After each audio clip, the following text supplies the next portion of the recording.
a short, thick-set man, with a red beard, a hard round felt hat ridiculously out of harmony with a blue pilot jacket and trousers, and a seaman's jersey, his hands immersed deeply in those pockets our fathers and the heroes of Rabelais used to wear behind a front flap. He would have attracted my notice even if he had not, unaware of my presence so close behind him, been humming to himself the chorus of a song that used to be very popular on Gabbarts, but is now gone out of date, like "The captain with the whiskers took a sly glance at me." You may have heard it 30 years ago, before the steam puffer came in to sweep the sailing smack from all the seas that lie between Bowling and Stornoway. It runs, "Young Munro he took an ocean for to sail across the sea, and he left his true love weeping all alone on Greenock Quay." And by that sign, and by his red beard, and by a curious gesture he had, as if he were now and then going to scratch his ear, and only determined not to do it when his hand was up, I knew he was one of the MacPhailans. There were 10 MacPhailans, all men, except one, and he was a valet. But the family did their best to conceal the fact, and said he was away on the yachts and making that much money he had not time to write a scrape home. "I think I ought to know you," I said to the vocalist with a hard hat. "You are a MacPhailin, either the Beacon or Cale or the Nipper or Keep Dark or Parahandy." "As sure as death," said he, "I'm just Parahandy, and I ken your name fine, but I cannot just mind your face." He had turned round on the pall he sat on, without taking his hand from his pockets, and looked up at me where I stood beside him, watching a river steamer being warped into the pier. "My goodness," he said about 10 minutes later, when he had wormed my whole history out of me, "and you'll be writing things for the papers. God bless me, and you tell me you can be making a living off that. I'm not asking you, mind, how much you'll be making. Don't tell me. Not a cheap, not a cheap. But I'll wager it's more than the mole in the minister. Oh, but I am not saying it is not my business. The minister has 200 in the year and a coo's grass. He is I the big man up yonder. But it is me would like to show him he was not so big a man as yourself, eh? But not a cheap, not a cheap. A MacPhailin would never put his nose into another man's oar." "And where have you been this long while?" I asked, having let it sink into his mind that there was no chance today of his learning my exact income, expenditure, and how much I had in the bank. "Me," said he, "oh, I am going up and down like yon fellow in the Scriptures. What was his name? Samson, seeking what I may devour. I am out of a job, just that, out of a job. You'll not be hearing of anybody in your line that is in want of a skipper." "Skippers," I said, "were in rare demand in my line of business. We hadn't used a skipper for years." Just that. I only mentioned it in case. You are making things for newspapers. My God, what will they not do now for the penny? Well, that is it. I am out of a job, just putting by the time. I'm not vexed for myself so much as for poor Doogie. Doogie was mate and I was skipper. I don't know if you kent the Vital Spark." The Vital Spark, I confessed, was well known to me as the most uncertain puffer that ever kept the old New Year in Upper Loch Fyne. "That was her," said MacPhailin, almost weeping. "There was never the bait of her, and I have sailed in her 4 years over 20 with my heart in my mouth for fear of her boiler. If you never saw the Vital Spark, she is all hold, with the boiler behind, 4 men and a derrick, and a water butt, and a pan loaf in the forecastle. Oh, man, she was the beauty. She was just sublime. She should be carrying nothing but gentry for passengers, or nice genteel luggage for the shooting lodges.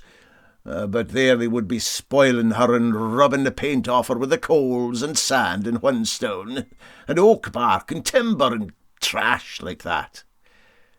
I understood she had one weakness at least, that her boiler was apt to prime.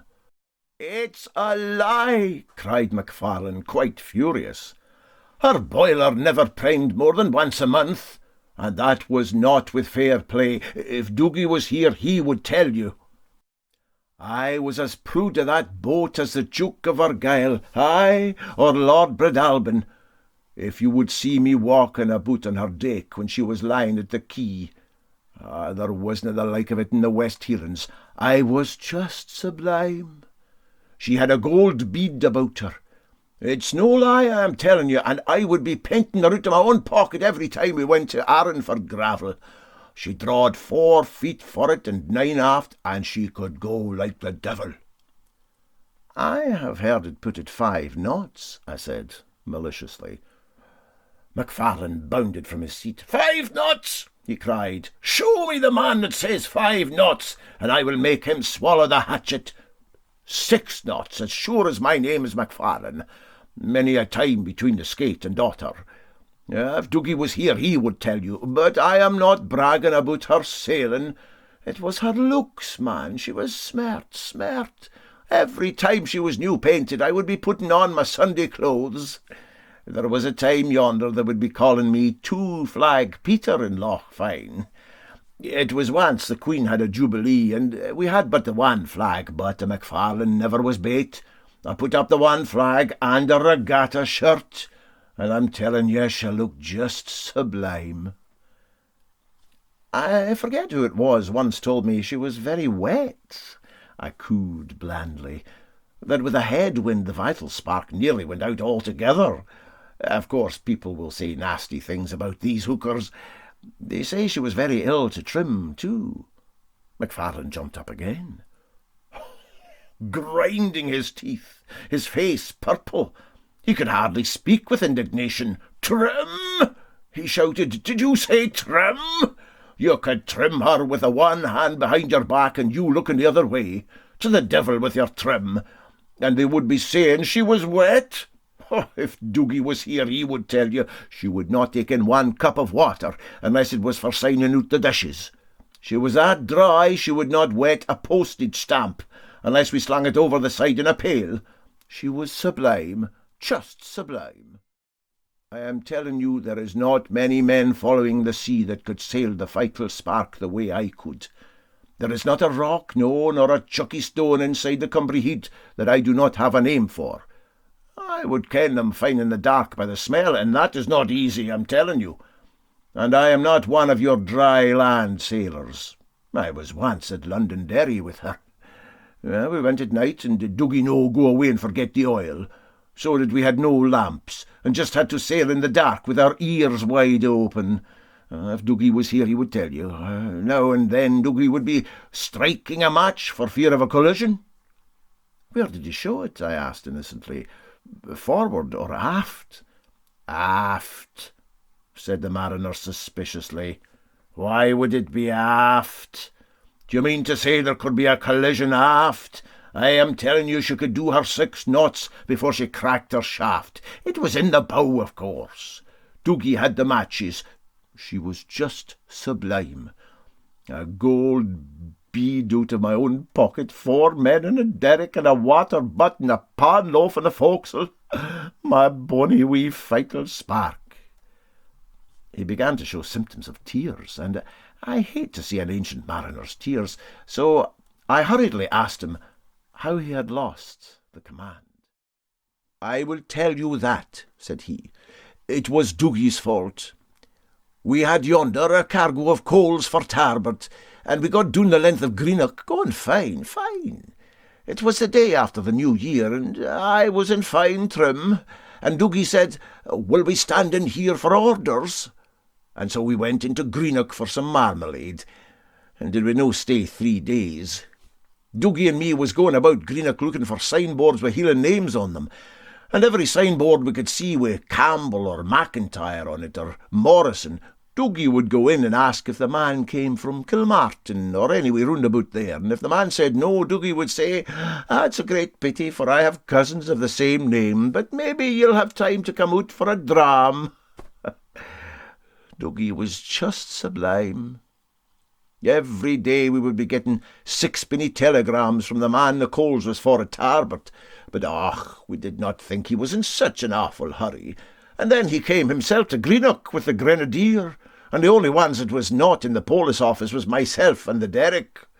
He bailed the lads out of the police office, and now, he said, you will just sail her up as fast as you can, like smart lads, for my customers is waiting for their coals, and I will go over and see my good sister at Helensburgh and go back to Tarbert the day after tomorrow.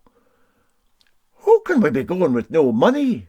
Said Dougie. Oh, man, he was just sublime. So the man gave me a paper pound of money and went away to Helensburgh, and Dougie was oiling up the hawser for it, ready to start from the quay. And when he was away, Dougie said, we would maybe just be as well to wait another tide. And I said, I didn't know, but what did he think? And he said, of course. And we all went back into Greenock. Let me see that pound, said Dougie. And did I not give it to him? And then he rang the bell of the public house we were in and asked for 4 tacks and a wee hammer. And when he got the 4 tacks and a wee hammer, he nailed the pound note on the door and said to the man, just come out with a dram every time we ring the bell till that's done. If Dougie was here, he would tell you. 2 days after that, the owner of the Faithful Spark came down from Glasgow, and 5 men with him, and they went away with her to Tarbert.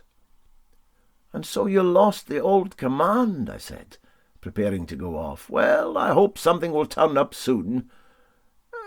There was some talk about a dram, said the mariner. I thought you said something about a dram, but, there's no occasion. A week later, I am glad to say, the captain and his old crew were reinstated on the Vital Spark.